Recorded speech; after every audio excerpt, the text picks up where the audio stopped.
Tinuka na ni Regine Velasquez Alcacid ang mga haka-hakang aalis na siya sa Kapuso Network matapos niyang muling pumirma ng exclusive contract sa GMA7. Yan ang chika ni Nelson Canlas. Pumirma ng 2-year exclusive contract si Regine Velasquez Alcacid sa GMA Network Incorporated. Ayon sa Asia Songbird, masaya raw siya sa kanyang relasyon sa Kapuso Network na umaabot na ng halos 17 years. Mas comfortable ka na dito, nandito na yung mga kaibigan ko. So, dito na talaga. GMA has been they've been very patient with me, especially when I got pregnant. Di ba may iniwanan pa akong soap, and they were very understanding.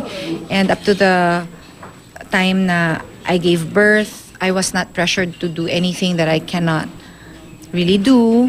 Present sa contract signing sina GMA Chairman and CEO, Attorney Felipe L. Gozon, GMA President and COO, Gilberto R. Duavit Jr., GMA Executive Vice President and Chief Financial Officer, Felipe S. Yalong, at iba pang executives ng GMA Network. Sa panig naman ni Regine, pumirma ang kapatid at manager niyang si Kakay Velasquez Mitra. Isa sa mga request ni Regine ay ang magkaroon ng araw para sa kanyang pamilya. The main reason really is family. Kasi hindi ko na rin, as you all know, hindi ko na rin kasama yung asawa ko doon.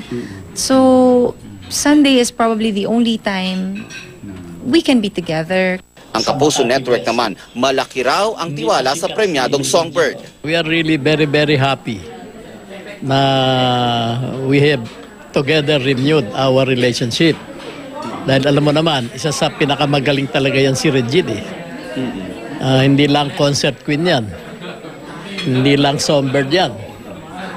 Gumaganap din sa mga soap at kung ano-ano yan. So, she's really an asset and we are very glad. Kabilang sa mga nakalinyang gawin ni Regine ay isang soap opera at mga musical specials. Kasalukuyang host si Regine ng kanyang cooking talk show na Sarap Diva. Nelson Canlas, updated sa Showbiz Happenings.